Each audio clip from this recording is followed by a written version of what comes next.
Bom, primeira parte, então. Essa parte do mito da perseguição, que é esse livro da Cândida Mós. Esse livro da Cândida Mós, ele é usado por várias pessoas para dizer assim, ó, não houve perseguição, tá? Não houve. Só que não é bem isso que ela fala no livro, tá? Ela fala que a perseguição houve, ou seja, pessoas morreram por serem cristãs. Ela não está negando isso.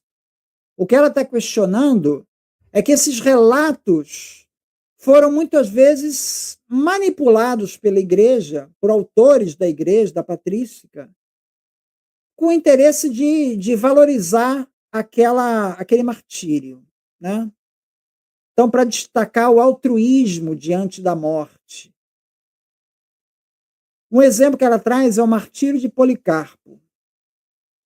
O martírio de Policarpo ele foi feito, segundo ela, segundo os padrões literários conhecidos da cultura helenística, de maneira a enfatizar a nobreza do Policarpo, que está sendo executado ali. Ela diz assim, é provável que Policarpo realmente tenha sido morto por sua fé, mas o modo como sua morte foi narrada foi moldado para servir ao modelo literário e teológico. Então, note bem o que ela está falando aqui. É provável que Policarpo tenha realmente sido morto por sua fé.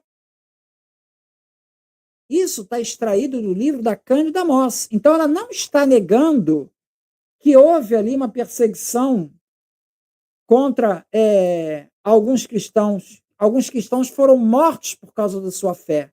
Ela não está negando isso. Ela tá dizendo que esses relatos foram alterados. Vamos ser um pouco mais específico. Ela mostra que Eusébio de Cesareia, quando ele narra o martírio de Policarpo, ele procura reforçar a distinção entre o que é ortodoxia e o que é heresia, na perspectiva do Eusébio. Tá? Então, a Cândida Mós diz assim, o martírio cristão não foi apenas um fenômeno espontâneo e heróico, mas também um instrumento moldado pelas disputas internas da igreja. Bom, dá para ser um pouco mais específico, Antônio? Vamos trazer um caso desse episódio de martírio de Policarpo. Em determinada altura ali, ele cita um cristão que, diante do Policarpo sendo preso e submetido à tortura, né? Esse cristão, ele se habilitou eu também sou cristão. Voluntariamente, ele se ofereceu a ser crucificado, ser martirizado também, tá? Ele se apresentou às autoridades, pedindo para ser martirizado. Mas na hora de ele ser colocado lá perante os leões, aquela coisa, ele voltou atrás, ele se acovardou, tá? Bom, Eusébio de Cesareia, ele vai pegar do relato original, porque a gente tem um relato mais próximo do que seria original, que é feito por Piônio. E a gente tem o relato do Eusébio de Cesareia. Então, a gente tem os dois relatos. Então, vamos ver como é que essas mudanças acontecem. Na versão de Piônio, parece assim. Mas certo homem, chamado Quintus, que se apresentou voluntariamente, vendo as feras, retrocedeu. Por isso, irmãos, não louvamos os que se entregam por sua própria vontade, pois não é assim que o Evangelho ensina.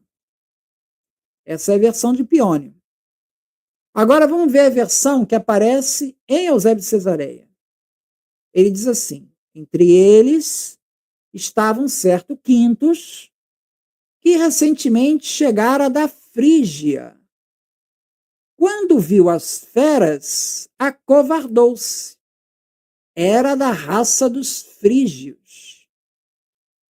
Aqui o Eusébio vai introduzir essa questão da origem dele, da Frígia, que não aparece na versão original de Piônio. A Frígia era de onde vieram hereges conhecidos no movimento conhecido como montanismo. Então, ali ele está meio que qualificando o Quintus como uma pessoa que vem ali da região da Frígia, a mesma região, a mesma raça, de onde mais tarde vai aparecer o montanismo. Porque o montanismo não existia na época do Policarpo. Não tinha montanismo naquela época. É uma coisa que vai surgir depois. O Eusébio já plantou uma sementinha aqui. Olha, tá vendo esse covarde aqui? Ele é da raça dos frígios. Os mesmos frígios que são os montanistas hereges. Ele não é da raça altruísta dos cristãos. Então, ao fazer essa associação, aí essa é a palavra de Cândida Mostra, Eusébio transforma o contraste entre Policarpo e Quintus de uma simples questão de coragem versus covardia para uma distinção mais profunda entre ortodoxia e heresia. Ortodoxia, o Policarpo. Heresia, o Quintus, que não é um montanista, mas ele é da raça dos frígios, onde mais tarde vai aparecer o montanismo. Então, ele reforça uma oposição entre a raça dos cristãos e a raça dos frígios. Percebe? Esse é um exemplo que a Cândida Mostra usa, ela usa outros exemplos de textos que foram alterados com intuitos teológicos. Mas note, em nenhum momento a Cândida Mostra está dizendo que a história do martírio de Policarpo foi tudo invenção. Ela não está dizendo isso. Ela está dizendo que foi manipulado por Eusébio com proposta teológica. As conclusões da Cândida Mostra no livro, tá? Primeiro, não houve uma política imperial contínua de perseguição aos cristãos nos primeiros 3 séculos. As perseguições teriam sido esporádicas, locais e muitas vezes motivadas por questões políticas ou sociais, não por ódio à fé cristã em si. Então ela está marcando os 3 primeiros séculos. Ela está indo até a época lá do Décio. Até Décio não tem uma política imperial contínua de perseguição. Aí não vai haver grande divergência em relação a isso. Segundo, muitas histórias dos martírios são lendárias ou altamente embelezadas, com poucos elementos históricos confiáveis. A gente tem histórias, por exemplo, de relatos de mártires cristãos que perdeu a cabeça, depois ele segurou a cabeça e continuou andando por 5 quilômetros e a cabeça continuou falando, pregando o evangelho. É disso que ela está falando.